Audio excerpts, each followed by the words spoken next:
Well, welcome everybody. My name is Will Marsh. I'm the Director of Education here at Premier Research Labs, and I'm so excited to welcome you all to another episode of our Premier Living podcast. Once again, I'm joined here with our Technical Director, Nathan Dodge. Nathan, it's a pleasure to see you again. Always good to be here, Will. And we are actually going to be talking about optimizing your daily rhythms, basically to support optimal and premier outcomes in every single day that you live. And I think it's, something that we take for granted, our sleep and wake cycles. And what I really wanted to maybe frame first for our audience, what are the key processes, right, that help your body wake up to a new day and actually help your body settle down to rest in the evening? Sure. This is it can be a very complicated discussion. It's multifaceted for sure. But really, I think the whole idea of rhythm is so important here. The idea of having separated stages to your day so that you're clearly delineating that sleep from wakefulness. Because what ends up happening so often in modern life, and let's face it, it's a complex stew of sensory input that just bombards us all day long. I think probably one of those concepts that I very frequently return to is the idea of how much really just the sensorial input for human beings has changed in the last 100 or so years. Mm-hmm. There was a time when darkness at night was truly darkness. If there were any light at all, it came from torches or from candles. It was just a very, very faint form of light, a very natural form of light. And essentially with the advent of electricity, with the adoption of electric lighting, you really kind of eliminated true darkness. It's difficult at this point to find places that are really, really naturally dark anymore. You really almost have to think about it that way, that night should be dark as possible, really, to return to that state that was naturally meant to be what we lived in. And then that way you can separate the dark hours in which sleep would occur from the wakeful hours, which of course then were in the light, in the sun. And so you hear a lot there's a lot of podcasts, obviously, as we know, with people delivering their lectures on these sorts of things and sleep patterns and healthful sleep. And then of course what you need to do to be awake. And so you can borrow a lot from that. There's certainly things that I would take from that and certainly make general statements about these topics. But you hear a lot about the idea of that wakefulness. First thing you need to do is to set those patterns such that you have a time in which you sleep that you set for your sleeping, and you need to adhere to that. And then in the same way you're doing that, then you're adhering to your wakefulness schedule. So set aside the time for sleep. We talk about 8 hours of sleep all the time. This is optimal. And again, optimal is relative. Everyone has a specific amount of sleep, but it does seem like somewhere between 6 to 8 or 6 to 9 hours of sleep is generally good for most people. And then if you set that time such that then you have beginning, termination, and then you have the initiation of wakefulness, and you stick to that, they find that definitely keeping those patterns over time is a much more healthful way to live. Of course, when we start talking about that, we think then, well, how often is it that this gets interrupted? And you can't stick to that schedule. The daily grind comes in and interferes with that. You have things to do at night. You can't keep that sleep schedule set. You have to wake up at different times because of different things going on in your life. Stress will make sleep difficult. All of these sorts of things that come into play. And so really just that very fundamental idea of setting those schedules, it really is vital. And as much as you can adhere to that, you really should. There will always be interruptions, I understand that, but as much as you can adhere to that schedule, that's sort of recommendation number one, if you will, in terms of having that healthful sleep and wake cycle. And is that because, I think you could point to maybe a lot of different reasons why, but one maybe that comes to the top of my mind is more like metabolic entrainment and conditioning factors for how the processes of the body know when to start up, right? What are the benefits of that? Like, why is that beneficial to have like a set pattern and a set, hey, this is when I'm supposed to wake up and this is when I'm supposed to go to sleep? What happens to the body when it's kind of, conditioned in that way? So again, keeping those schedules and being in that condition, if you will, or having that conditioning allows the body to go through its proper repair cycle, which is really what sleep is. It's funny how much the misinterpretation of sleep as being it's this restful period where nothing happens. Quite the contrary, so much happens when you sleep, and so much of it is related to repair. And the processes that basically have to go on to fix all of the little things that went on during the daily cycle of wakefulness, the damage that was accumulated essentially. The sleep period is the time for the body to fix itself, to replenish itself, to make those little repairs it needs to. Glycogen restoration is a big part of sleeping. Not to mention the fact that protein synthesis, muscle building occurs during the sleep period very heavily. It's the most or the most profound, if you will, muscle growth period actually tends to be during the sleep cycle. On top of that, there's also the thing that I like to talk about a lot, which is the glymphatic system and clearance of waste material from the brain. And again, this is such maybe a newer, if you will, understanding that we've really gained over the last 20 years or so is really what the glymphatic system is and what it does, and that its activation is during sleep. And primarily it's during the deepest cycles of sleep, although it can occur during other cycles as well. There's activation in various parts of the brain in terms of moving the quote-unquote glymph. But if you don't have proper sleep cycles, if you're not getting full sleep, essentially, so you're hitting all those cycles going from higher activity to lower activity in the brain, you won't get that proper clearance. And there's so many connections now being made in terms of seeing that disorders of the brain, so everything from anxiety disorders to Alzheimer's, or to at least the building up of amyloid plaques and various other things in the brain, is in some way at least governed by the glymphatic system and its ability to clear the brain of metabolic waste products. So important to get proper sleep. And that's why the uninterrupted sleep, if you can, is so important, because you have to really allow the brain to get through all of its cycles. Everything, again, from your reducing, as it were, the activity level of the brain, so that the brain waves themselves, it's going from high activity to low activity. And that deepest part of sleep, when you're in the delta wave, that's when so much actually occurs in the body. That's very important. It's glymphatic clearing is occurring in the brain, but also you're getting growth hormone release at that point, too, in the sleep cycle. So it's just, again, it's so vital to optimal health to really have the ability to reach that full set of sleep cycles and be able to rest and repair so that during wakefulness, you're able to function optimally. So would you, I think it's interesting because, probably a lot of practitioners listening in, clients, consumers, right? A lot of us typically, when we think about it, we're adhering to a daily schedule of what's going on when the sun's up, right? When I'm eating my first meal, when I'm maybe taking a break, when I have a certain level of activity. Those are all really, really important. But scientifically speaking, would you say that it's most important to have your sleep pattern locked in? I would definitely say that, because there are, and again, there's all these different things that are tossed around, terminology that you hear. One that I hear frequently is this idea of chronotyping. So when a person is most active, both in terms of their ability to function physically and the ability to function mentally, at what times of the day.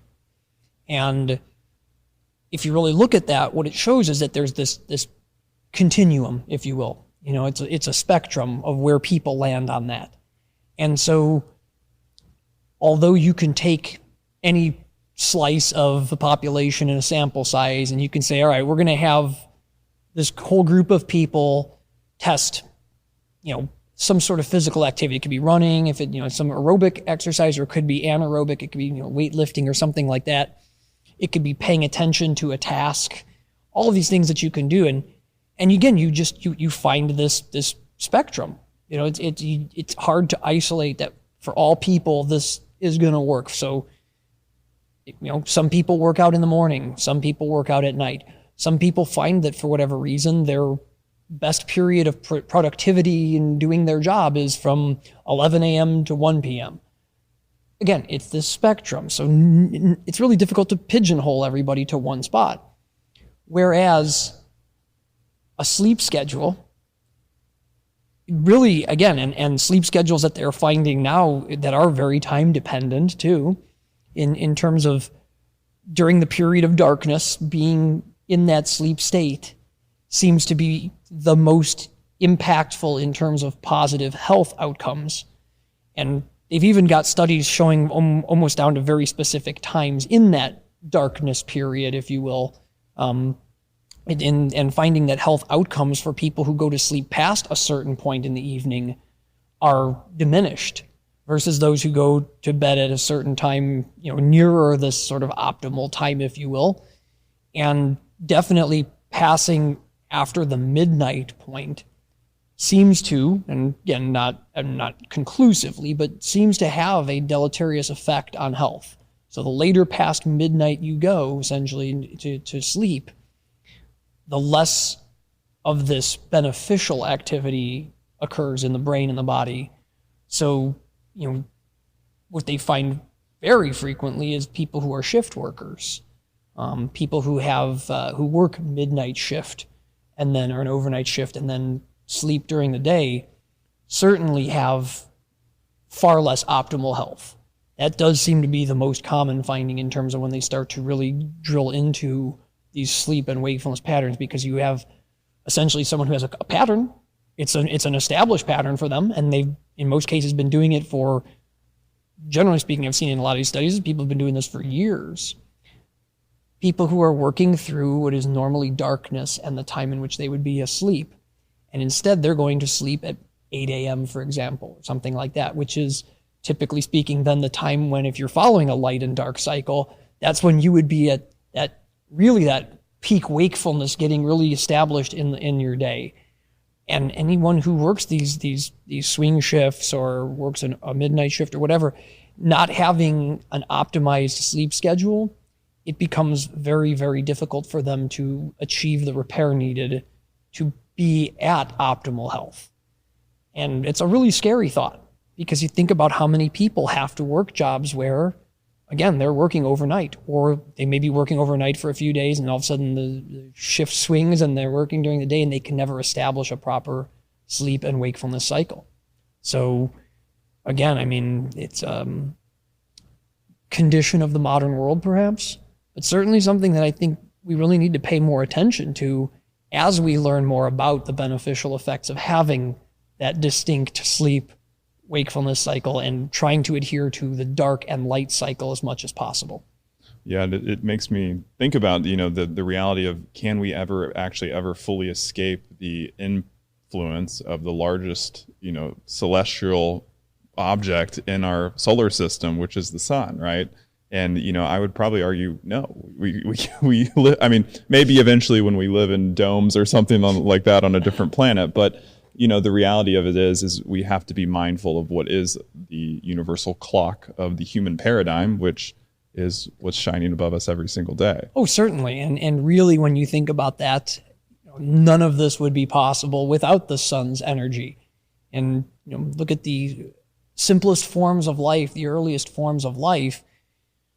You had a lot of, don't get me wrong, you had some heterotrophs who were using various forms of materials for their base energy, but the sun provided so much energy that really allowed for the proliferation of life, especially in the carbon-based format, so to speak.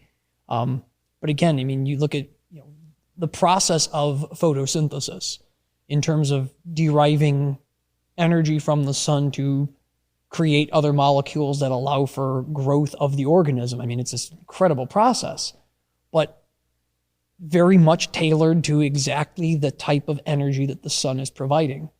And really, it all goes from there, so to speak, that,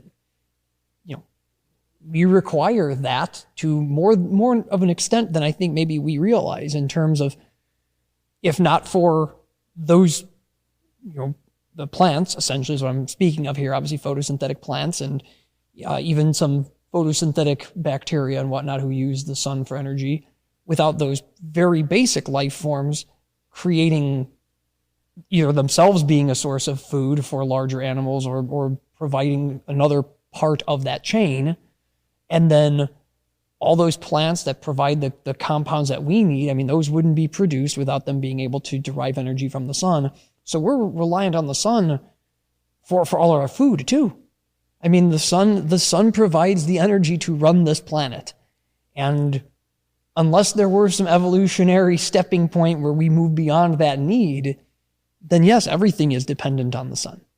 Well, it kind of, we're believers here at Premier that we are light eaters in essence, right? Because everything is coming from the sun, but there's this field effect that so kind of happens because of the environment of the sun and the different elements in the environment, how that then can kind of entrain the body and activate certain parts of the body. And I think science is still starting to really conceptualize the importance of like sun exposure on the skin, and how, going outside and getting that first, morning dawn sunrise in the eyes, it causes this cascade of effects in the body. But that's because you're in this field effect of the light that's emitting from the sun. And so, we're still conceptualizing all those benefits. And, it's interesting because imagine if we existed in a world that was just sunshine.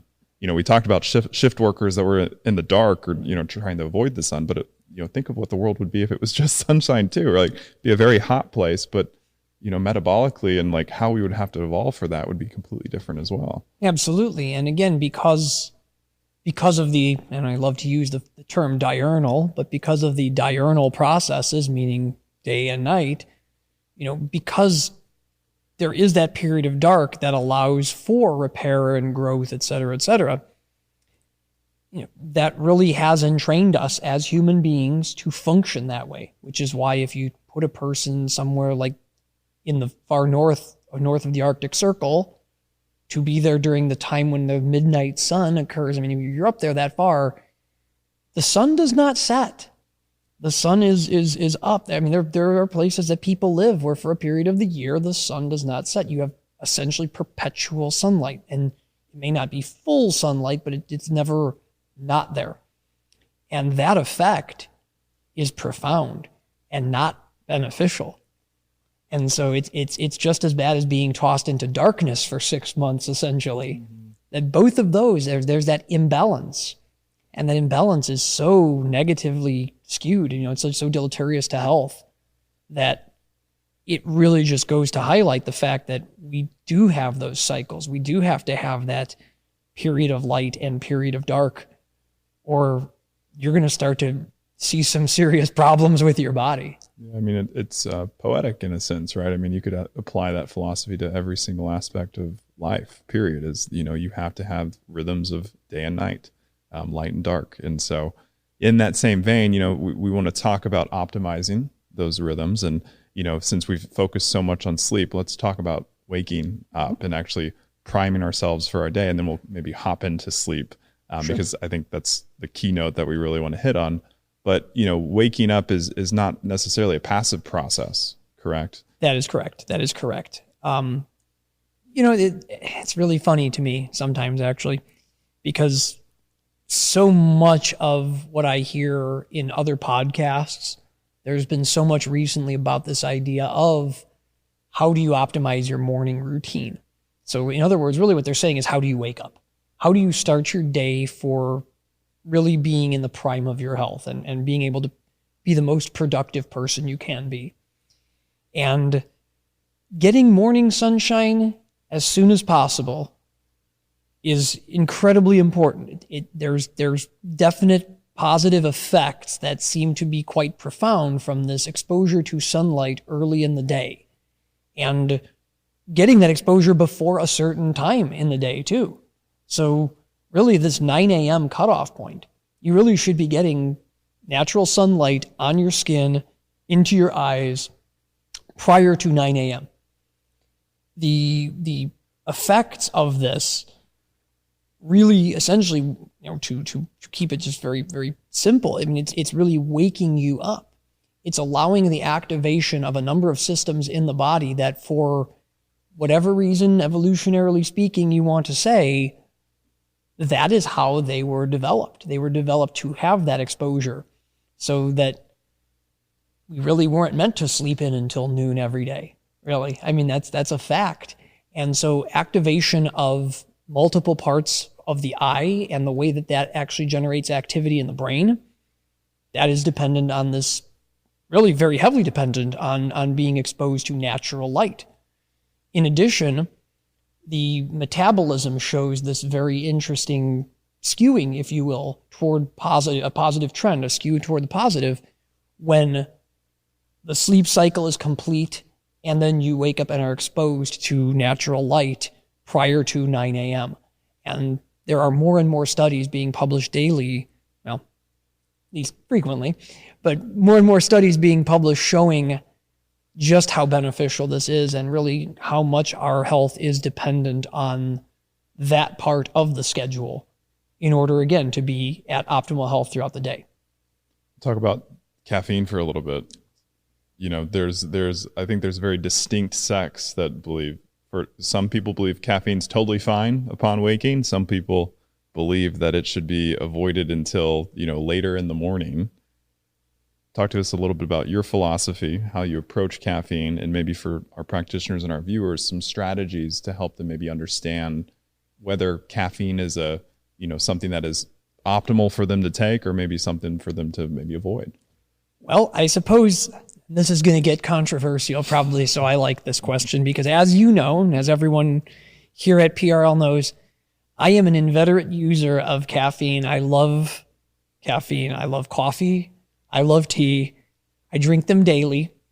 Some days I probably have more than I should, and certainly some days I drink them later than I should. And when I say that, those statements themselves beg the question, okay, well, what is too much? What is too late? Where are you going with this? And just for listeners, I'm more of the avoid caffeine at all costs and maybe use it as a pick-me-up when needed. So we have two personalities that representing themselves here. Certainly. And again, I think that really it is a very individualized use case. Every person really needs to find what works for them. If they choose to use caffeine, the choice of how to use it is incredibly important because it is well known that there are two distinct subsets of humans, those who metabolize caffeine much more efficiently and rapidly, called fast metabolizers, very clever, and those who don't metabolize it as efficiently and therefore are very cleverly known as slow metabolizers.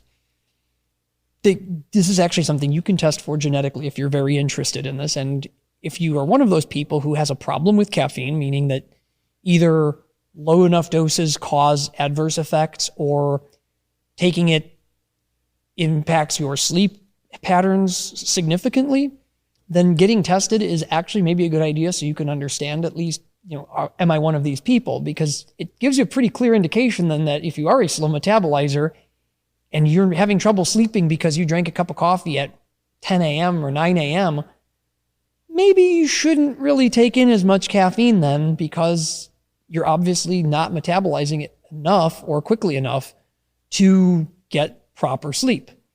So that's really sort of the first caveat I have is if you do already have problems and you know that it's affecting you somehow adversely, maybe get that checked out. If you don't feel like getting the genetic testing done and you're having adverse effects, then don't use caffeine. Those are sort of very simple rules of thumb that someone can follow. Now, when you start getting into the more nuanced use of caffeine and asking about optimal time frames and things like that, certainly this is where it becomes even more individualized. And individualized all the way down to the level of what it is you're trying to achieve with the caffeine. So for a person who wants to use caffeine just as a daily use, I wake up in the morning and I need to have some caffeine to function. We hear that frequently. There's a lot of research into this, and obviously you hear this from a lot of the other talking heads out there on these podcasts, that it's better to essentially delay your intake of caffeine post-wakening. So from the time you wake up, giving yourself approximately 2 hours before you take your first caffeine, which essentially what this does is it allows for your body to wake, allows your brain really to wake properly and to naturally remove or rather metabolize the adenosine, because adenosine obviously is the compound that caffeine is going to block. But it allows adenosine essentially to be degraded naturally so that your body enters a properly wakened state without the use of caffeine to force that to happen. If you take caffeine prior to this 2-hour window, so upon waking, you just take it basically in the first 20 minutes of being awake, what this does is it seems to reset that sleep clock, again, this established pattern of sleep, such that you're forcing yourself into a state of wakefulness with the caffeine, and you're bypassing your body's normal pathway to wakefulness. So now there's this sort of, I'll call it confusion, if you will, in that the body suddenly says, oh, look, I'm awake. So this, by nature, should be about a 2-hour period where I get into proper wakefulness. But all of a sudden, I'm here. So I must have actually gotten up at this period an hour and a half ago. So then now your entire sleep schedule is probably going to end up being skewed somehow, because your body's now basically thinking it has been awake for a longer period of time. That's, the general gist of this finding. And of course, then that affects your sleep patterns. It starts to be problematic in terms of, again, that repair phase that you need to have, which is sleep. So that is where a lot of the research has kind of landed at this point, and there's a really great body of evidence behind that. So should everybody do that? Well, again, the research is pointing that way. Does it mean that is absolutely the way you must follow the ingestion of caffeine constantly? Well, no. Again, it's another rule of thumb, and it's a good one to follow. But it is possible to take caffeine a little earlier than that. Certainly, if you don't do that frequently, as long as you're not, again, every day waking up and within 15 minutes drinking a giant cup of coffee, then yes, you can probably do that occasionally and not have a problem. I tend to be a delayed caffeine person. And for me, it has had less to do with, listening to anyone tell me this, because I've been doing this for years. I've never just taken caffeine right from the onset of being awake. It came down to the fact that I like to have a more leisurely waking period. I prefer to wake up, get outside for a few minutes, stretch. That's really my morning routine, is to get outside and stretch outside if I can. I know you do morning yoga, which is wonderful to do. Same morning workout, actually, which we'll talk about here in a sec. Okay. So again, getting out, doing my stretching, having plenty of water to rehydrate from the period of sleep, because that is actually a period in which the body will tend to go further toward dehydration. So having some water right away, usually with a little bit of sea salt in it for electrolytes. I really do find that does help, because I'm replenishing not just the water, but obviously the electrolytes lost during that period. And then I really like to also then have, after this, I like to have a good healthy breakfast. And I really am not one of those people who likes to take caffeine with a meal. And I've been this way my whole life. So my parents were both coffee drinkers with breakfast. I could never do that. For whatever reason, I could not, I don't know if it was mental or physical, but I couldn't stomach the idea of drinking a cup of coffee while I'm eating my breakfast. And a lot of this probably came down to the fact that my breakfast is generally pretty healthy. I tend to eat things like a low-fat yogurt, some sort of whole grain, oatmeal or a bran, something that I'm getting in. So I'm getting my carbohydrates with a little bit of protein, low fat, definitely some kind of fresh fruit with that. And I really, for the most part, don't like the taste of coffee with any of those items. Really just don't. And tea, same thing, basically. I mean, I know there's a lot of people out there who would probably say, oh, it's fine, I'll drink tea with anything. But since I'm a green tea drinker and I really appreciate the flavor of green tea, a good high quality green tea, especially Japanese green teas, and I'm going to give my little push there for Japanese green teas, but the flavors are so subtle and in my opinion, just beautiful, that I drink my tea with nothing else, and usually 30 to 40 minutes minimum past eating something, because I don't want to have any residual taste perception from something. I want to taste the tea. And it really goes the same for coffee as well. I want to taste the coffee. And for whatever reason, that's how I developed. And because of that, that means that based on my schedule with all the other things I do in the morning, I was just tending to take in my caffeine already at that 2-hour period post-waking. So it worked. It worked for me. Now, again, is this the right way to go for everybody? I can't say that. Certainly not. You have to find what works for you. But what I will say is there is a limitation to how much caffeine a person should take in. And this is something I adhere to pretty strongly now, having learned my lesson in the past, in my youth. As I said before, for people who experience negative effects from caffeine, you probably should consider how much you're taking in, or if you should take it at all. If you don't necessarily experience those negative effects, that's great. But realize that past a certain point, you probably will experience negative effects if you take caffeine to a certain level. And in many cases, those negative effects won't be felt profoundly for a while. So you can take in these higher doses of caffeine without knowing necessarily that you're really having these negative effects until it catches up with you. And this really happened to me in my life. So as a quick anecdote about this, in college, I used a lot more caffeine than I use now. And you have to think, I was taking caffeine basically throughout the day. So I would have my morning caffeine, usually a big cup of coffee, again, around 8:30, so about 2 hours after I had awakened. And then I'd probably have another cup of coffee again at like 10 o'clock. So I'd have a class, for example, when I was in college, you have a class in the morning, get out of that class, go get myself another big cup of coffee. Then I would go to work in the lab. And while I'm in the lab, I'd take a break and have another big cup of coffee. And then when I was done working in the lab in the early afternoon, if I didn't have a class, it was time to go to the gym. And so before the gym, it's time for pre-workout, which has a pretty massive dose of caffeine there. Get my workout in, get done, do all of those other things to get ready for my evening classes or evening lab work or whatever I had to do. So sometime in the late afternoon, big cup of tea. Had to have my green tea. So drink that. Probably, if it was lab work, have another green tea some point in the middle of my lab work, or right after class, have another big cup of green tea or black tea if that's what I was having a taste for at the moment.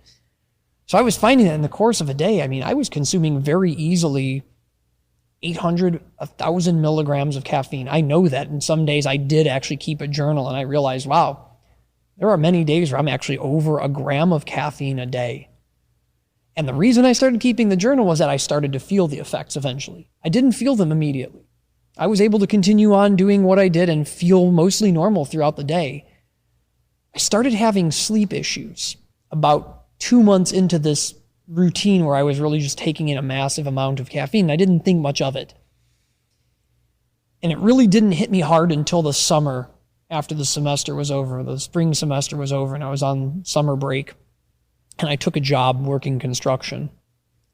And I was so dehydrated during the day working outside, and I couldn't figure out why. I said, I have plenty of water, I have electrolyte drink to go with it. Why do I still feel so terribly dehydrated? And I realized I was not sleeping well at all. But for whatever reason, I wasn't even thinking about that until I started paying attention to that. And I realized, wow, I'm not sleeping well. I wonder what's wrong. So I actually went to go see a friend of mine who was a physician. And he said, you really should probably take a look at how much caffeine you're drinking. And I said, what do you mean? And he said, well, you came into my office with a giant mug of coffee. And you're asking me about your sleep. And I said, okay. So that's when I started journaling it, and I realized just how much caffeine I was taking in. And really that was about it for my large dose caffeine days, because I realized, wow, I mean, even at that point, the recommended caffeine for a day was about 400 milligrams per person max. I mean, that's when I realized, wow, I'm over double this. And some days, I can tell you right now, the worst I ever had that I recorded, I was about 1,600 milligrams of caffeine. And that can be incredibly dangerous for people who are sensitive to caffeine. So yes, I had to take a hard stop on that, change the way I was taking my caffeine in. And I'm proud to say that most days now I stay well below the 400 milligrams per day. I'm generally right now, at least at this point, I'm averaging only around 200 milligrams a day. And I do it typically in two doses, so to speak. So I'll do a morning and an early afternoon dose so that I can still get my sleep at night. So thanks for sharing that story. I think it's a great anecdote for those listening, and maybe as a guide, how much maybe not to take in regards certainly. Or maybe awareness of where maybe you're yourself or maybe consuming too much caffeine. But natural versus synthetic, we've talked about the caffeine powders before, but what's the benefit of going for a natural substance that has caffeine, like our wonderful Premier coffee, versus a just pure white powder caffeine? So I will definitely say this. So first off, almost all the caffeine on the market is really natural. It's just extracted and then purified. And while that's a way that I think marketing angles it to be very clever, to say, oh, well, this is natural caffeine. Well, yes, it's natural in that it came from coffee, probably from green coffee bean, but then it was extracted and purified. So yeah, it was naturally derived, I suppose, but it still has that semi-synthetic quality. And we talk a lot about that and what is natural versus synthetic versus semi-synthetic. And I'm not casting any aspersions here on that part. It's the marketing part of it that kind of gives me a pause. To tell someone that this is natural when, yes, it's from a natural source. But it doesn't include all of those other beneficial compounds that you get from the rest of the plant that contains the caffeine. So when we think of coffee, for example, you're not just getting caffeine. I mean, you're getting 1,000 other chemicals in there, and quite a few which are very beneficial to health. I mean, chlorogenic acids, wonderful antioxidant compounds. You're not getting that when you just take a purified caffeine. You're just getting the caffeine. You're not getting any antioxidants. You're just getting caffeine. And tea, even more so, in my opinion, tea has a whole host of wonderful antioxidants with proven benefits to the body, and not just to the body, but to mental health as well.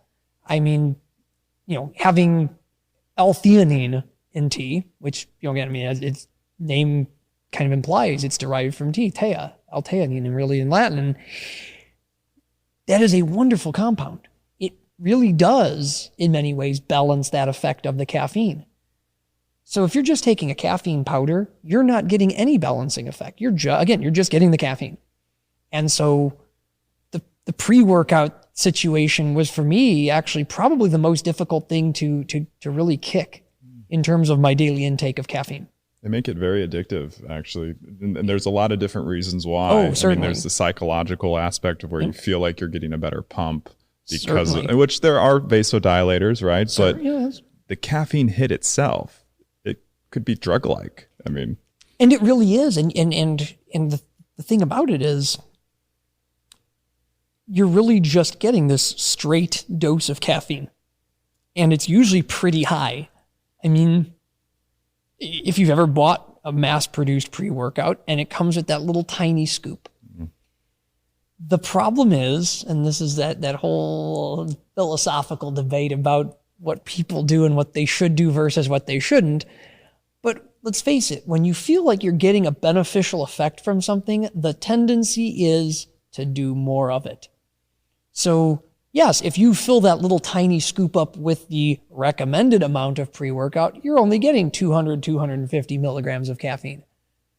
But typically speaking, I know from my experience, it wasn't a little tiny level scoop. A little more. I'd get a big scoop, and I would do a rounded scoop of it. And if you know anything about the way rounding works on these things, when you do a rounded scoop and you get this dome effect, essentially, of the powder, if it's a good adhering, agglomerating powder, you can get almost 50% more in that. So now you're getting basically 150% of that 250 milligrams of caffeine. And if you're a person who says, wow, this is working pretty well for my workout, I need to take a little extra. Well, now you're getting 500 milligrams of caffeine in that single thing that you just chugged down right away? Then, of course, there's the problem of when it stops being effective. And of course, the immediate instinct is, I didn't feel the same rush or pump that I felt on that last one. I think today I'm going to double my dose. And you're already doubled the dose. So now you're getting 4x. Okay, now you're pushing into that 1 gram territory like I was talking about. This is where things get really scary, actually. And we look at how these things are being pushed and how really young people who are interested in fitness are essentially being told, oh, you need to take this pre-workout. It's going to get you the best workout of your life. Well, I can tell you right now from experience that maybe once in a while you take that and it really gives you this great experience, this great workout. But I don't use pre-workouts anymore and I still get great workouts. So for me, it doesn't even make any sense why I did that when I was younger, except that I bought into the hype. Yeah, it's a lot of ways, it's a placebo-like effect, right? From the marketing and, what's on the packaging. And a lot of people aren't cued enough into their body to really understand, what factors relate to a really, successful workout and what drives that feeling of like accomplishment. And it's usually not the pre-workout that's, it might psych you up, but it's all the other domino effects from the workout that kind of go into play. And I was the same way. I was a natural bodybuilder, in past life. I used to work for a sports nutrition company. I sold many a pre-workout in my day, and I've sampled a lot on the market in that tenure. And, the reality was that you would always reach a limit of when it felt effective. You'd always want to take more. Then you would start to, for me, I wasn't even fully aware of like nervous system entrainment and like how that traps your nervous system into a certain conditioning pattern, which, we talked about how that dose of caffeine completely resets your biological clock in a lot of ways. And, I was working out, 10 p.m., 9 p.m., right? And, there's college kids I know that do that and they take a dose of pre-workout and then they want to go to bed 3 to 4 hours later after that. And I'm like, you're not getting any quality of sleep, right? And, this is where, we talk about, how you can structure your day for success. And I think it's really being mindful as we've kind of, through this arc that we've gone through, be mindful of your stimulant intake and like when that's actually there. Certainly. And that's going to lead to optimal outcomes in the future. Absolutely. Sleep. So, yeah. What are ways, I also, something that I also really found beneficial in my journey, and maybe you've experienced this as well, but it's really starting to understand your cortisol curve and really starting to become aware of how stress is impacting your circadian rhythm. Yes. One of the big changes I made in the last, I would say, year or so was starting to work out all the time in the morning instead of in the evening. I used to be, after work, it was kind of like my stress reliever was to add more stress physiologically by going into the gym. But, I was finding that, I was just always taxed the next day. I was never feeling fully rested. And it felt like my morning cortisol was way too high. Like I was just drained physiologically. And what was really interesting is I had to get over that hump to even want to go work out in the morning, right? There's a lot of, let's just say there was a lot of momentum built up behind that pattern. But when I started to adopt, a morning workout and like kind of match the cortisol peak that happens when you wake up, because for those that might not be aware, there's a huge cortisol dump right when your body wakes up. And that's kind of it primes all the different processes in your body to like kickstart, because you're going to be moving now. Yes. Right. And so the body needs to be aware of that. And so when I adopted, I'm going to be in line with this cortisol curve, I found, inflammation went down, blood markers, vastly improved, blood pressure, all these different markers. And it was literally just from shifting when that additional stress of working out was in my day. And so talk to maybe audience a little bit about that cortisol curve and, you know, how we can maybe support healthy management of that as well. So when you think about that, and what you point out is really interesting. So yes, upon awakening, there is a massive surge in cortisol. And that's a good thing because, again, you need it to be primed for your day. You need to be awake. You need to have it's technically the biggest one of the day. One. It should be. Should be. It should be. And see, this is where I was going with this, is that it should be the biggest one of the day. If you time your, and again, this goes right back to this idea of delaying your caffeine intake too, is that the idea being that, all right, you've reached this wakefulness point, surge of cortisol, it in theory should start to come down during the day, so that what happens is you level off, and you should have only the amount of cortisol that's essentially essential for your body to run, more or less, without having massive spikes of cortisol. Now what happens is we've structured our lives such that we tend to have spikes of cortisol throughout the day. Terrible spikes too, to the point where they end up being higher than the initial drop of cortisol that you get when you awake. And the problem with using stimulants, the problem with having a very stressful life, the problem with timing certain things perhaps incorrectly to meet that cortisol curve is what you end up with is this. And it's throughout the whole day.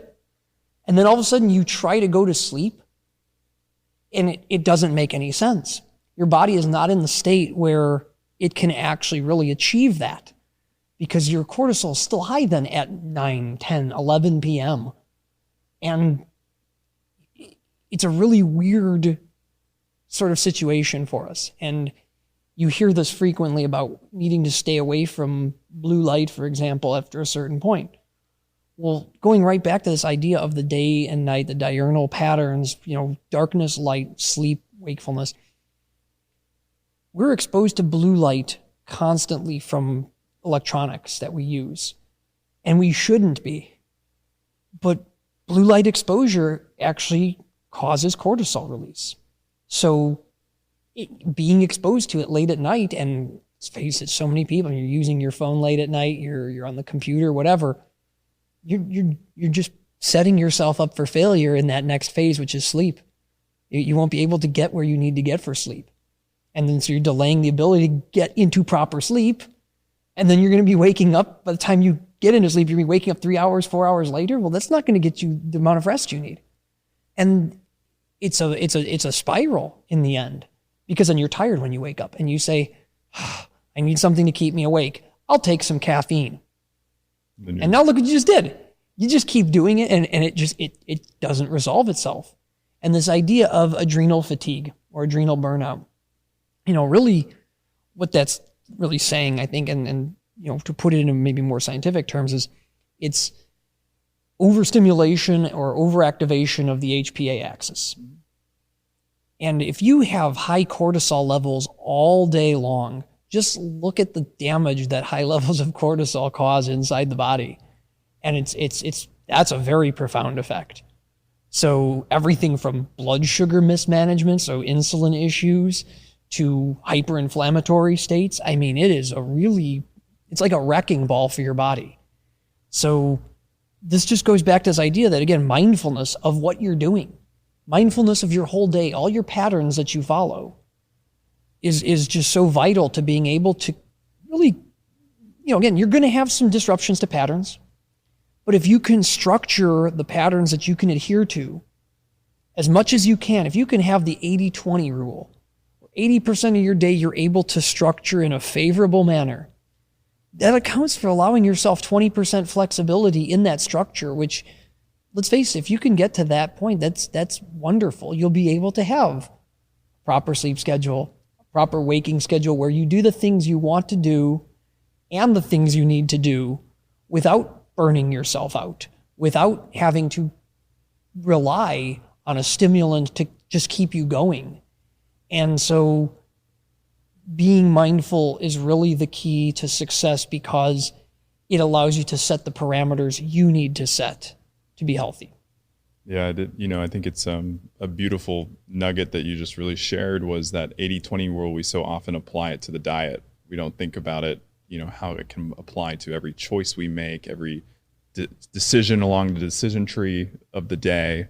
But if you're consciously framing and intentionally creating space and allowing you to respond appropriately, it opens up, I guess, greater flexibility and less constraint on how the body then has to kind of force itself, right? And so, if we're, I think, applying that 80-20 rule to every aspect, you might have an ideal scenario, but maybe only 80% of the time it's working out. That's okay, because you'll still be on track. I mean, apply that to bedtime. Mm-hmm. If you're 80% on time to going to bed on the time window that you want, that's a significant output in regards to health outcomes. So I think that's beautiful. And then nutrient timing along with that. Well, that's the other thing. So we didn't even really touch on diet.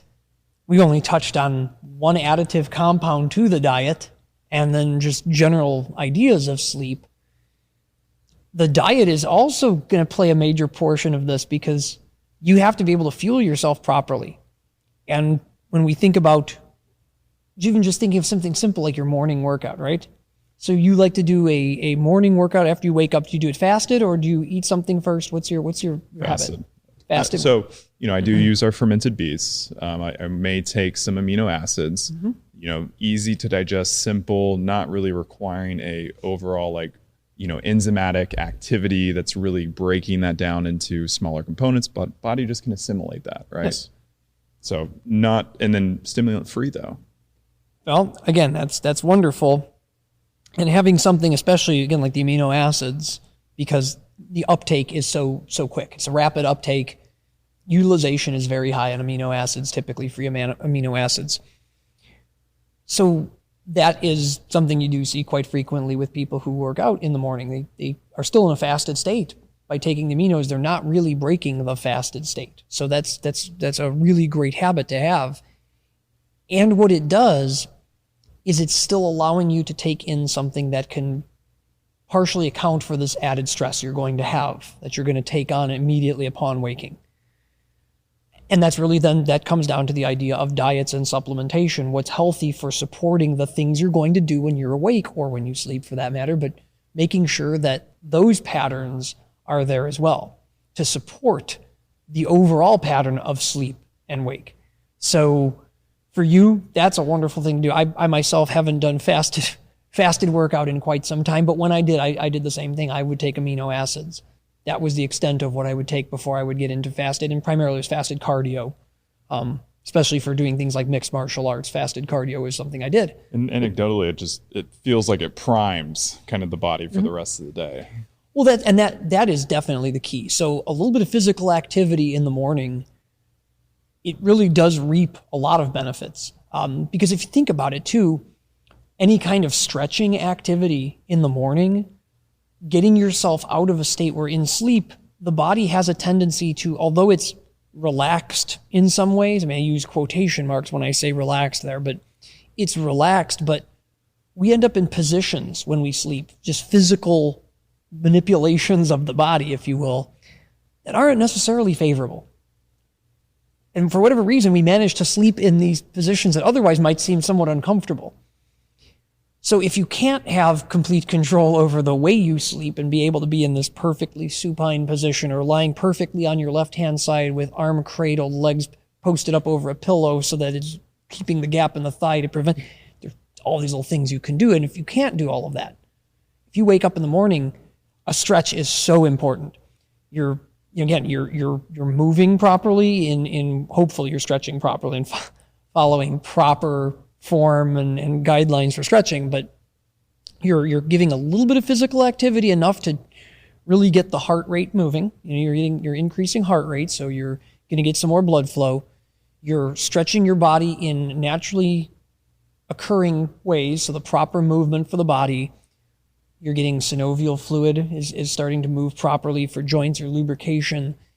It's really great to have that movement then first thing and take advantage of the fact that you are now coming out of sleep. You're going to have that cortisol spike, but for most people, gentle exercise. I don't necessarily recommend a very vigorous exercise first thing in the morning, but for some people it works. But for those who can't do something incredibly vigorous, something soft, stretching, tai chi, qigong, something like that is wonderful for just, again, I like to call it catching, if you will. It's catching the cortisol. So you know you're going to have the spike as you wake up and you come out of it. It's a stressful thing, waking up. So being able to catch the cortisol and kind of do this with it. So I'm going to wake up and I'm going to immediately do something that is not stressful, but I find very relaxing. It's still keeping me moving. So my body's not going to just want to go back to sleep, but it's still not so stressful that I'm compounding the cortisol release. And for you as a person who's worked out enough, I think that's maybe part of the reason why you doing a workout, it can be vigorous in the morning, because for you that is relaxing. It is in a way, yeah. It's and I think there's this one of the worst things I know there's a lot of people that do, and I'm guilty of it too. But it's that sleep inertia aspect of laying in the bed and then opening up the phone, right? And I think we all do it. We're all guilty of it at some level. But taking a moment to realize what that is doing, and especially if you're then going on social media and then getting bombarded by stimuli, or you're immediately, and we all do it sometimes too, checking the work email, right? But you're not even allowing the mind and the body to ground into this new reality, which is a brand new day, right? So taking 5-10 minutes to breathe, to move, to hydrate, to just integrate. One of the, probably my opinion, because I'm not immediately going to the gym, it's an hour after I'm waking up that I'm actually lifting or doing aerobic exercise, just to be present. Yes. Then you can make a decision of what probably is best for you to do. Yes. From there, or go into the social media or go do into the work email. But that's going to just stimulate all these unnecessary psychological and physiological, where your body's just like, hey, I'm just trying to figure out where I'm at. Well, you and I talk about this frequently here at work, the idea that when you wake up, you go outside, you get some natural sunlight, ground yourself, literally. Take off your shoes and socks if you're not barefoot already. I sleep barefoot. Now you know too much about me. And just walk outside and put your feet on the ground. In the grass, if possible. This is Texas. Sometimes it's hard to find any grass. That's what I do. I wake up, I walk outside into my yard, and I just stand. I have a little garden right there next to me. I get to see what's come up over the last few days and see how it's progressing. And I get to stand outside in the sun with my feet in the grass, being part of nature. And I just think that's the most wonderful thing. Yeah, and then that echoes throughout the day, right? It's kind of one of those aspects or practices of gratitude. Like for me, I always want to just say thank you, that I'm here, that I get to witness this, that I'm seeing the sunrise again. And yes, there's a million things on my plate, to tackle. But in this one moment, the only thing that I need to do is be present. And that energy, then, when I am faced with a tough call, or like, I'm stressed out and I'm just trying not to be reactive, but actually responding. Well, I can go back to that, that morning moment and say, I'm here to be grateful for everything I'm experiencing. So, I think it's part of the daily hygiene rituals that we can all take on. Be here now. Ram Dass, be here now. Amen. We have a lot of products, and, we're going to be featuring this month Cognitropic and Tranquinol. They're kind of our flagship products for both, healthy days and restful nights. And they work together synergistically. I always find this beautiful about, and I think they're both here with us, but, one of the beautiful things about Cognitropic that I hear time and time again is how it actually supports a greater quality of night's sleep. Mm-hmm. Would you like to explain that scientifically, why that's relevant based on the ingredient profile? Well, so Cognitropic has, and again, I'm a sucker for coffee and anything about coffee, so let's just face it. But Cognitropic specifically has the green coffee extract in it. And green coffee extract has a wonderful effect on increasing BDNF, brain-derived neurotrophic factor, which for a host of reasons, not the least of which, of course, is increased neuronal connection, actually allows, believe it or not, for and I'll say maybe an increased perception of the quality of sleep, in terms of if the activity of the brain is high and you're doing a lot of things that are causing cognition to be taxed essentially during the day, building up better, more efficient connections between the neurons in the brain is so essential for the brain to do what it needs to do. And then on top of that, if you're achieving peak performance of your brain, then when you sleep, you will also typically have a much more efficient sleep cycle, meaning or your cycles, if you will, of sleep, because your brain has been able to essentially produce, and I say produce, maybe that's not the best term, but your brain has been able to perform and you do get a product out of it, which is your outcome, whatever it is that you're doing. And in doing so, a healthy brain that is stimulated properly typically will clear properly too. So as long as you have efficient sleep cycles, you get that glymphatic clearance that you need to have. And more research shows that, yes, if your brain is healthy, your daytime functioning brain and your sleeping, clearing brain, if you will, when it's on its cleaning cycle, so to speak, it actually is this sort of additive effect, so that it clears properly. So then the next day when your brain is fully functioning and running, because it's been cleaned properly, it's able to function more. And if you're having better connections built by having this more increase in BDNF that you could get from green coffee extract, well, guess what? The next night it clears itself out again very efficiently. And you just continue to do this. The less waste material in the brain, the more efficient the brain becomes. The more efficient the brain becomes, the better is at clearing out the waste material. It's a wonderful cycle that actually is an improvement cycle, continuous improvement cycle, if you will. And then, of course, Numentics. I can't say enough about Numentics. You like Numentics? I love Numentics.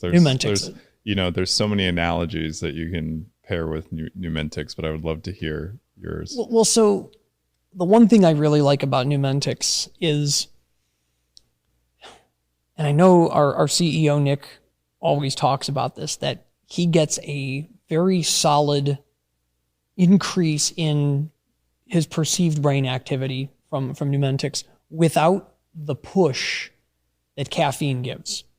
So taking something like Numentics is going to allow for, again, a very perceptible increase in clear functioning of the brain, without necessarily having to have something that stimulates the whole body like something like caffeine does, because caffeine does end up stimulating the whole body. You feel it physically very, very much, and in some cases far more physically maybe than you feel it mentally. Numentics really is I feel at least primarily mentally when I take it. I don't feel the sort of jittery, the pump, if you will, from the caffeine. Yeah. I don't feel that. The experience I've always had with Cognitropic, Numentics, and Neurofactor is it's almost a dilative capacity neuronally. Mm-hmm. But, that probably in other areas of the body it's felt as well, probably beneficially, right? Yes. It's high antioxidant. It's a very, yes. And that's really, it's an antioxidant for the brain. Mm-hmm. Which, when you think about the active process of thinking, which, I always make the analogy of the car, and the engine of the body is the brain in this scenario. People could argue it's maybe the mitochondria or whatever. For this analogy, it's the brain.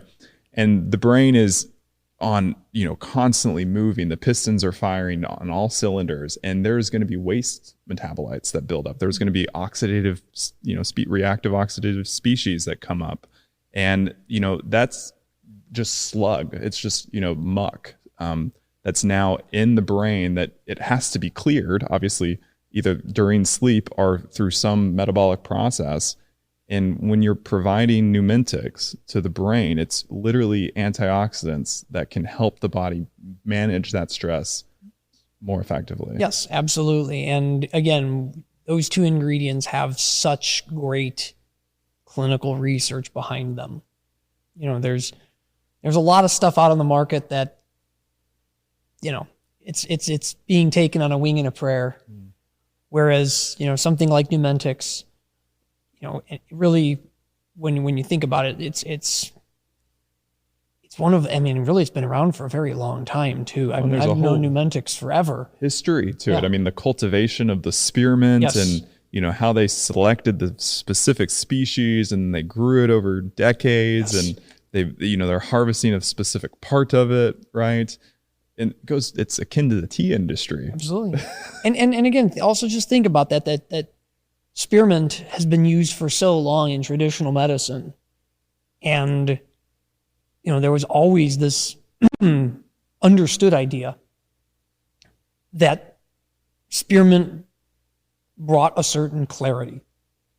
So really you get that clarity with the numentics and really with Cognitropic. It's a beautiful formula. It's one, you know, if you haven't tried it, I really recommend, you know, trying it just to Agreed. Experience that. And I think that's the beauty of neurotropics. Obviously you want to work through a reputable manufacturer like ourselves, but, you know, the opportunity to have a completely different conscious dilation of your day with a neurotropic and help better or enforce healthy patterns that are more sustainable. Even if you're not on Cognitropic for life, right? Mm-hmm. It could be, you know, a neurotropic formula like Cognitropic could help you learn patterns that are sustainable and proactive in factors of longevity and beyond, right? And so, you know, if you're looking to make that shift, you know, and as a practitioner, maybe making that introduction to a neurotropic formula could really help somebody completely change their life. Certainly. And I don't use it every day. Yeah. But I use it when I need it. And when I know that I'm feeling as though there is some degree of sluggishness to my brain's processes. And, you know, if you're really in tune with that and you work in a very intellectually demanding job, I think you can feel that. And I think most people probably have felt that at one time or another. A lot of people just call it brain fog. Or it's the Thursday hump or the Wednesday, you know. But again, taking Cognitropic has provided that little boost, that little bit of a boost to allow me to regain that, what I feel at least is the proper functioning of my brain. And then you have I would say the opposite, or the enantiomer, maybe, to go along with maybe a more scientific analogy with Tranquinol, which it's a completely different formula, and it touches on aspects of the parasympathetic nervous system that I think are so chronically undernourished in today's society and needing solution around. Well, we're very rarely, it seems, are people in that rest and relax phase. They're always in fight or flight.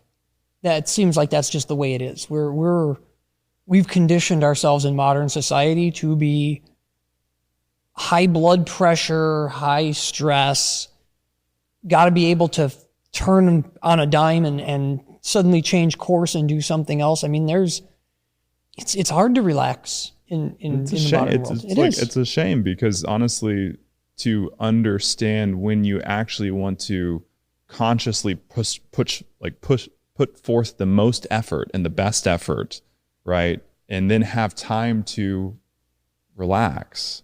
You're going to, the work that you do in that fight scenario, which in modern society might be the email that you have to type out, right? Yeah. Or the project, or the, video that you need to produce, or the podcast you're on, right? But, if you don't have that time to get to a baseline neutral, which really, I feel like there's different levels of rest. There's like that baseline neutral, and then there's sleep, which sleep's a completely different. Sure. And we can't, it's hard to, you can, but it's harder to access that. You have to kind of intentionally train your body to do that, like with yoga nidra and then these other, mindfulness techniques. But just to get to a baseline of I'm just happy existing and I don't have to do anything. Yes. And maybe hopefully a lot of us listening and experiencing that. Maybe you're experiencing that right now, but we need that more in society. Certainly. Just feel how more productive we would be, more human we would feel. Yes. Right. But if you can't, right, without, changing your entire life immediately, there are things like Tranquinol, and all-star ingredient in Tranquinol, magnolia bark extract, honocchiol. I mean, it really is one of those rare things that seems to be able to set you up for success in sleep. And don't get me wrong, melatonin is also a great pair with Tranquinol, something to help you really achieve proper sleep. But Tranquinol's a little different. Yeah. Because Tranquinol does not put you to sleep. No. But by being able to increase the ability to relax, L-theanine, for example, another compound that helps you get to a more relaxed state. Which is in Tranquinol. Yes. But doesn't put you to sleep. Right. See, that's where the difference with melatonin, and really, again, I love melatonin. I speak at length about melatonin. We should probably do an entire podcast just on melatonin. But melatonin is very specific. It's not a general relaxing compound. That's really not what it does. Whereas magnolia bark extract, certainly L-theanine, really what they do is they're just subtly altering the patterns of the brain. L-theanine really, it encourages the brain into alpha waves, which is nice because you're still awake, but you're much more relaxed. Well, then, with the formula too, we have a clinically studied saffron extract, the Affron, if I'm not mistaken. And Affron is a whole other piece I want to talk on separately, but suffice it to say, saffron is one of those really, really amazing, and I'll say saffron's a compound even though it's a plant. Excuse me, but saffron is one of those incredible plants that the number of positive effects that saffron, the actual stigmas saffron can provide through their active compounds, the crocins, the picocrocins. It's almost unbelievable that there's a plant that produces those, and they're so useful, and actually, believe it or not, in a very small quantity. They're active at low doses. A stigma, too. Yeah. And keep in mind, when you're seasoning with you saffron... use one or two to an entire pot of food. Correct. And so it's just fascinating that nature created this powerhouse botanical, which it's literally for creating new plant. I mean, it makes sense that it's so powerful, but they have to be hand pollinated. Yeah, it's true. But again, I mean, it's one of those interesting things that Affron, obviously wonderful, wonderful product. Extracts of saffron have such incredibly proven effects that's, I think, probably the real, maybe the kicker of this, if you will, is that all of these ingredients are very well studied. These are things that have reams and reams of research, controlled trials being done. The evidence is pretty darn clear. And the effectiveness of something like Affron, really falls into that when we talk about reuptake inhibitors, and again, we can go to great length about various reuptake inhibitors. But when you talk about something like Affron or even just saffron in general, it really is a triple reuptake inhibitor. So, you're getting the reuptake inhibition is serotonin, dopamine, and norepinephrine. What's really interesting is, and maybe it's that norepinephrine reuptake inhibition that's really doing it, but it's not making you sleepy. But it's still allowing you, if you so choose or so wanted to go to sleep. And again, having the addition of the L-theanine in there, having the addition of the magnolia extract, it's really just providing what I would consider to be an optimal combination to allow you to relax whenever you need to during the day, but also sort of optimizing the pre-sleep condition, if you will, so that you can take this to get your mind and body ready to then make that next step into sleep, if that's the time of day you choose to take it.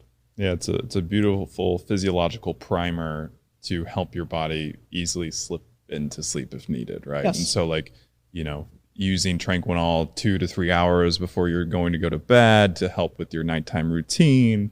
Great way just to kind of create a pattern and help enforce that, hey, we're going to go to bed. It's time to relax. You know, and, you know, yes, maybe I'll reach for the phone and maybe I'll, you know, reply to some emails, but at least I'm having some nutrients in my system that are kind of enforcing Correct. what is that next stage of the day, which is going to bed. Magnesium malate is in the product. We get a lot of confusion. The reason I'm bringing it up is we get a lot of confusion on magnesium malate and why that is in the product, because it's not a magnesium supplement. We're only getting around 50 milligrams of magnesium, if I'm not mistaken, but you're getting a pretty decent dose of malate, malic acid. What are the benefits of that malic acid? So one of the nice things about malic acid is malic acid also plays a role in the relaxation cycle, which is really great. Malic acid is one of those interesting compounds as well. So what I have found, at least, is that malic acid for me and magnesium malate, I used to take a large dose of magnesium malate when I was younger to assist with sleep. And it really, just because of the way the malate itself functions, I mean, malate is part of the overall citric acid cycle in the body. I mean, it's actually part of a number of different waste and recycling processes in the body. So it's used, it's waste, it gets recycled. It's a ubiquitous molecule, if you will, not maybe as ubiquitous as ubiquinol or ubiquinone, but you could very easily say this is also a ubiquitous compound in the body. But again, it's necessary for a number of functions in the brain as well, but also the rest of the body. I mean, it's vital part of cellular health in general. And I think one of the things we forget, and I mentioned it earlier just kind of in passing, is sleep is not really the point where you shut down. These processes are still happening. They still need to be fueled. And so having something that supports the citric acid cycle in the cells is incredibly important. And actually, that's one of the major ways that the malate is functioning in the body. So you are really still feeding the body. And Tranquinol is feeding the body through a number of different pathways because you have a number of compounds in there that act in different ways. But you're getting magnesium malate, so you're not just getting the magnesium, which is, of course, a relaxing molecule, as it's well known for, but it's also such a vital part of so many functions. You're also getting the malate form as well, which is then helping to drive other functions. So when we talk about premier research labs being very focused on this whole nutrition, so trying to be very holistic in terms of providing more than just, the single molecule that has an effect. When you take something like Tranquinol, you're really getting a package deal, so to speak. You're getting proven compounds that work in multiple pathways to support healthy relaxation. And you're really also getting things that are absolutely vital nutrients to the body, things that are going to be incorporated into multiple processes through the body. And so that package deal, if you will, is just so much more of an optimal way to get those improvements that you're looking for in whatever it is you're looking for. In this case, with Tranquinol, the improvement is to your relaxation. And it's really driving that for you. So when you need to take Tranquinol, take Tranquinol. If you really want to just relax at a certain point in the day, you feel that your cortisol has spiked too high, that's what Tranquinol is there to support. If you feel it's getting to be late in the evening and you're not quite at the state of relaxation you need to be in to get into optimal sleep, take Tranquinol. That's really what it's there for. It is, as I will always be the one who says this, why are the supplements there? They're there to be a supplement to your daily life, to supplement those things that you may not be getting from the diet, but also to act as a supplement to those patterns and those activities that you do in your life to allow you to reach your optimal health. So true. And, thank you for sharing our premier philosophy just on, why we manufacture the products that we manufacture and how we're doing that. It is to ensure that almost every single layer of the body, for what we're focused on is optimally nourished, right? And providing the best botanicals to do that, right? And I feel like we could go on for hours on this. I think there's aspects where, I would love to dive more into, the process of, priming the day and, supplements that go along with that and different nutrients that really help to coordinate that. And then there's other aspects to sleep. So what I believe we should do is maybe reserve our next conversation to tap into some more of those other areas. But I guess for our audience here, just in terms of healthy patterning for day and nighttime routines, is there anything else that you feel should be shared? Just the parting shot, right? So I think this all comes back to the idea of mindfulness, being aware of oneself and aware of what one is doing throughout the entire day. And that optimizing your life, optimizing your health starts with just that first step. Make that one step to try to optimize. It can be very simple, but say, hey, you know what? I think I'm going to start trying to make sure that I get to bed every night by 11 p.m. I don't want to go till midnight or 1 o'clock. I'm going to try to go to bed every night at 11 p.m., making that my goal, my first goal that I want to achieve, and start there. Start with that one step. And getting into these patterns, it takes establishing the pattern. So make that one step, take that first step, I should say, and really make the one change that you want to make to start your journey to optimal health. That's so true. And it could be, whether that's going to bed at a specific time, it could be, maybe giving yourself an hour before you have that cup of coffee. If you're drinking it every time right when you wake up, maybe it's getting the morning movement in, seeing how but I can guarantee everybody listening, once you make that one step, the next step that you need to do will kind of really uncover itself. It's the process of self-discovery. Yes. And if you need guidance, and you're listening in, work with a practitioner, work with one of our premier practitioners in our network, because they understand the nuance and how the body really is, interconnected, and can maybe help uncover that next step a little bit more easier for you. But it is a personal journey, right? So it is. But again, I think it's a personal journey, but having someone there to help you, and that's where the practitioner is just absolutely indispensable. You have someone there who can help you with that journey and be there with you along that journey. And that is really the key to all of this. It's so true. Nathan Dodge, thank you so much for your time and your wisdom and your stewardship of our premier philosophy. And for all those listening in, thank you for your time. Hopefully it was a illuminating journey into the cycles of day and night. And we'll look forward to having you join us next time, hopefully taking a deeper dive into some of these aspects. But until next time, be well.